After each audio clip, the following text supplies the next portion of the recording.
How y'all doing today? How y'all doing today? First of all, I want to thank everybody for watching my videos and showing me all this love and all the support.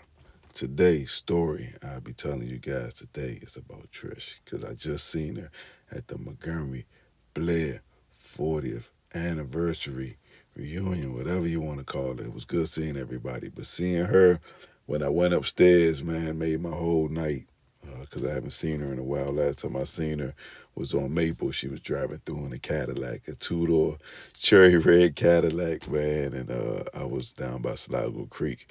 If y'all know Sligo Creek by the bridge, we call that Lovers Lane, and I was down there in Lovers Lane, and she drove through and saw me, and that's my sister, man. So much love for her. So before I get in the story, let me tell you a quick one. Where I was coming out of Park Ritchie, I was coming out the building, and this back then when you easily can find at least 10 or 20 people in front of the store, right? So I'm coming out of Park Ritchie, about to go to Peter's and get my cheese sub, get my cheese, that was my thing, cheese sub and crab sticks with my duck sauce and the mumbo sauce, right? And I remember walking crossing Maple, they was all over there. Somebody said something, and she was like, "Little Eric, I used to change his Pampers." Man, everybody just bust out laughing, right? So just goes back to show you how long she knew me since I was a kid, man. That she ended up changing my Pampers. She was close friends with my sister, Ketsy. That's my sister. I love you. Just saying what's up to my sister. I love you as well. So they was good friends. So let me get into the story, y'all. So this the story back in the days, man. After the whole, if you go back and hear the Live Wire story, the different parts is also on my YouTube. This is right after the band broke up. So my first show. So I don't know if y'all remember when I told y'all like my first show, with the Go Go. This was my first as an artist, solo, me going on stage. So much love. Shout out to Nova One, Christopher Turner. Shout out to Mike Marie. They both was in the I think it's called Crucial. Something Crucial was their group. They had a group though, and they was making a lot of noise and in this area right here with the music. They was growing. They had open mic or they was doing shows or something on U Street. I'm not sure what club it was. I know it was on U Street. I don't know, it was Bohemian Cavern, one of them little spots. It was this when the hip hop scene was the hip hop scene, and it was growing, and music and rap was growing in the DC area, right? Because it was known for go go, so you didn't have a lot of how it is now with the music and hip hop.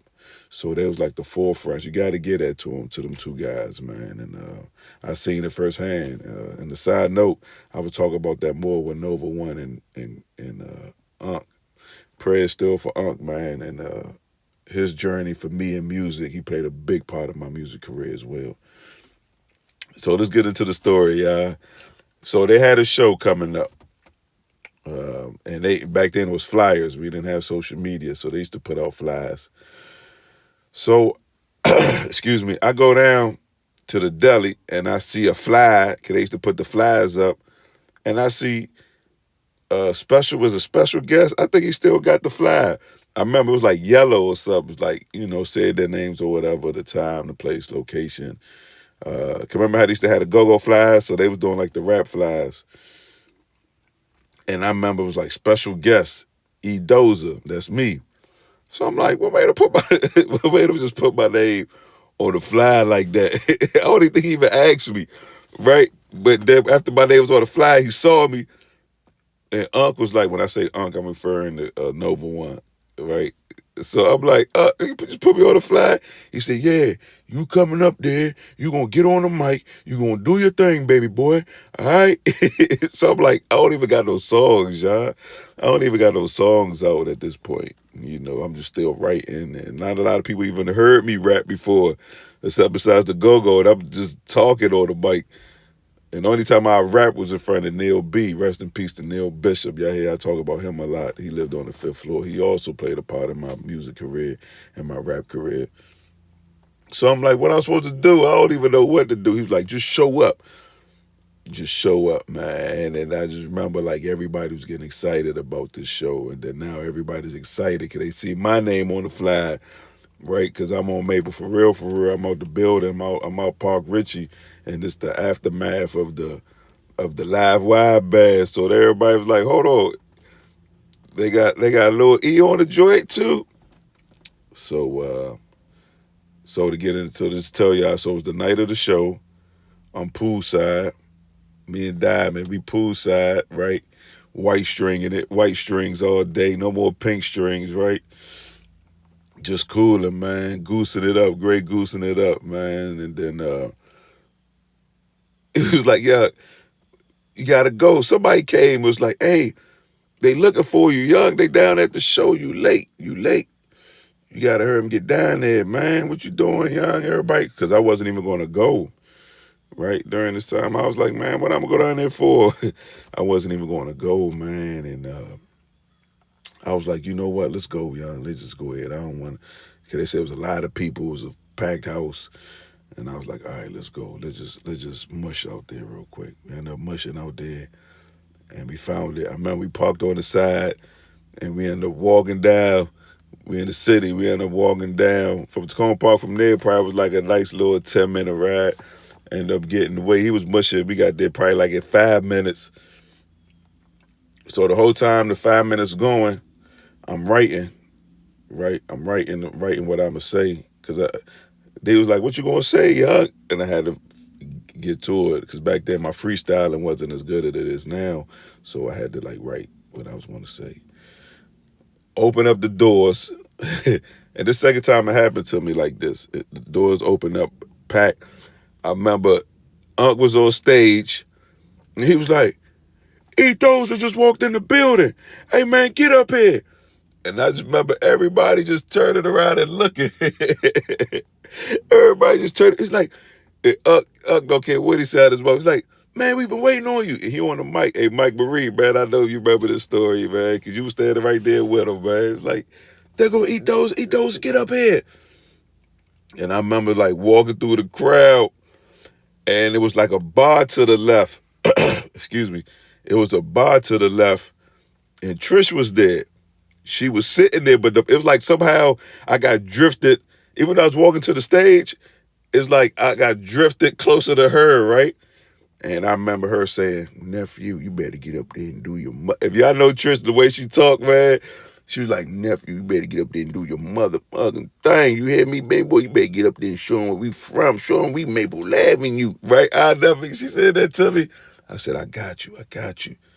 I went up there, got on stage, and I remember they was playing like instrumentals or band. I don't remember what was going on. And man, I just remember like, cause I still got I can show it to you. I still got like all my like main verses like from the Go-Go.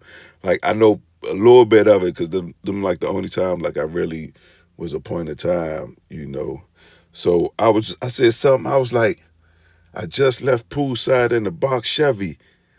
What I said? I said I just left poolside in the box Chevy with Diamond, Beatty smoking. Then at that time, you know, they had the ABC, Another Bad Creation. I was like ABC, Another Bad Creation. Sorry to have y'all waiting. I was in Tacoma Park. Police was foot chasing. I said something like that. Hey, Marguerite, you remember that? I remember he was there. Yeah, I said that. I was like, Tacoma Park, foot chasing. Right? Because earlier that day, TP was chasing me. Right? Earlier that day, I was in front of the store, and rest in peace to Shay, man. They thought I was Shay, and then they jumped out, and I ran, and like in between the cars, because if you in front of the store and the police jump out, you in no man's land. You gonna get caught. It ain't like I was poolside or in the woods or by the park to where you can dip off. I was like right there, but I got caught up, and I just remember like just seeing like undercovers jumping out. So I ran, and I did what I had to do, right? And they was like, he threw something. And they like tackled me. But once I knew I took that first step and nobody grabbed me, I said, I'm straight. And they was like, he threw something. And I remember they had me on the floor. That's a whole nother story, man. Everybody was outside that day. So that was the same day. So that's what made me say, sorry. I was like, Another Bad Creation. Sorry to have y'all waiting. Tacoma Park police was foot chasing. right? And then I just remember, like, I said that and probably like two more, and then once again, it's the second time it happened to me. Second time it happened to me from the live wire situation to this situation, to where I guess it's like how an athlete would feel like once they say they zone out. So this was the second time, you guys, I felt this where I just like blacked out. But this time it felt like I was about to have a panic attack, right? So later on down the line, I'm gonna tell you more about like me performing and everything. This was the second time that I felt like I was about like the excitement and what I was doing. I couldn't believe it was me doing it, right? Like an out of body experience, man. It was just like, and just seeing everybody's face. And then what I said, so like I say, y'all, it ain't really what I'm saying. I think it's just my voice coming through the microphone, through the speakers, that catches everybody's attention. And I remember saying that, and then I gave Nova back the mic, and then everybody started like clapping and cheering. And Nova's like, yeah, that's my nephew. I told y'all, that's Dozer. He gonna be back again next week. So I jump off stage, right? Because at this point I felt like in the Matrix for real. I'm like, man, because I didn't even want to come. So in my mind, I was like, man, just take me back poolside, man. Just take me back to the building. I did what I did. I don't know what I just did. Just get me out of here. But while I'm walking through, once again, it's like I drifted back over to Trish again at the bar. And then when I'm walking through, everybody's like patting me on my shoulders, like, man, yeah, yeah, yeah, yeah. I walked over there, drifted over there to her. No lie, y'all. She was like, nephew, that's what the F I'm talking about. You did that. You did that, mother. I can't cuss, really. If y'all know me, I don't cuss a lot. I don't cuss, man. So I'm just mocking her. Lord, forgive me. I'm just mocking her when she said, she was like, you did that, mother. That's what I'm talking. Dang, nephew, you bad in the mother. So while I'm standing there talking to her, y'all, and this is a situation I would never forget, man. So like I say, for me, I go off of what people do for me and how people treated me, man. I don't care what they've been through or what they did to other people. I go off of how you treated me. Y'all, she gave me a bottle of Moet, rose Moet with a glass, and she poured the champagne in there. And she was sitting at the bar, right? She gave me a bottle. This when it was unheard of somebody buying a bottle, y'all, is what I'm telling y'all back then. Nobody's buying no bottles at any spot back then. And just before people probably even knew what Moet was, everybody was drinking the white label. She had the pink bottle on them, the rosé on them, and she handed it to me, and I'm looking like, she was like, it's a celebration, mother. And poured a drink up, man. So that's why when I saw her on Saturday, she was upstairs to move forward. When I seen her upstairs, after seeing everybody downstairs, right, after I did whatever. Could I go out, man? I like to see everybody happy. Thank God that I have money to help people out. Not a lot, just to do what I can, to be like, yeah, that ain't nothing.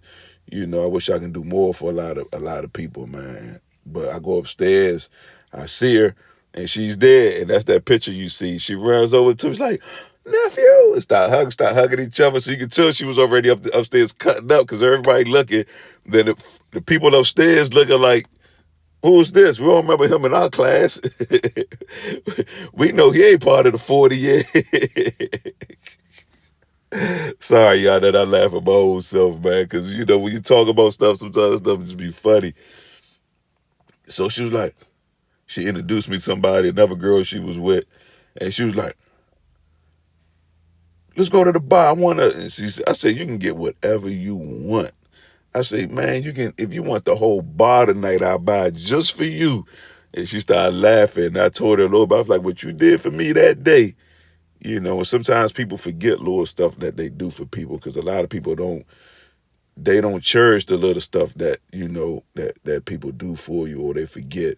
Or in life, we grow, we feel like we better than this other person now, or, but for me, I never looked at anybody any certain way, right? So we go to the bar, got her what she did. She ended up walking off. The bartender lady was like, where's she going? I was like, I got it, don't worry, I'm paying for it. I was like, take care of it. She, right off of that one little situation, not knowing besides her changing my Pampers and always showing love when she saw me, right? That situation, she didn't have to do that, not knowing what that situation meant for me and how the outcome was. Because if she wasn't sitting there and did what she did, I probably would have fainted, y'all, walking through that crowd. It probably would have been a different story. But all that did was motivated me and push me more. So that goes to show. So by me telling you that little stuff like that, a lot of people did for me growing up in Tacoma Park around Maple, and I'm gonna sit here and talk about it and tell it because I know nobody else going to tell these stories about them. Right, everybody's just washing it underneath the rug, and they rather talk about stuff that's going on, what everybody else is talking on. But it's a lot of great people, man, that came out of Tacoma Park and played their part in each of our lives. And that's what I still do. I try to do that, but I'm just one person trying to help these kids out in Tacoma Park and on Maple and all these years, right? And I know the feeling to not get recognized or get your shine for it. But I never gave up, and to see the love and the shine that I am getting now, and for me to able to speak on these situations, and YouTube is the only platform that's letting me post these kind of stories, man. Because they don't want me to get my voice out. Hopefully, I can find somebody who know how to do like set me up to where I can stream or talk and do my own thing. So anybody out there know how to do that? There's plenty more. I ain't saying I'm gonna sit here and tell everything, but I just want to shine light on certain people that was important to Tacoma Park and to Maple Avenue. A lot of people to like now you might see them now you forgot about what they did or what they have done, and I'm the last person standing who holds these stories, and I'm gonna get them out. But yeah, this story's about her, man. I just want to take time out. Trish, this story's for you. I just want to know I love you. Thank you for everything you've done for me, for the city, and I love you. If you need me for anything, hopefully you will see this YouTube video. Hopefully somebody will send it to you. Uh, I know you hear the story, you're going to be like, I know it's going to bring a smile to your face. And God is good, man. God is amazing. And no matter what you believe in something. And if you don't believe in anything, man, believe in yourself first, man, and always have faith in anything you do. And when you get started in anything new you do, they're going to laugh at you, make fun of you because they want to follow the crowd. But you're a leader. All right. And that's how we're going to keep it going and rolling. And it's me, y'all, and I'm gone.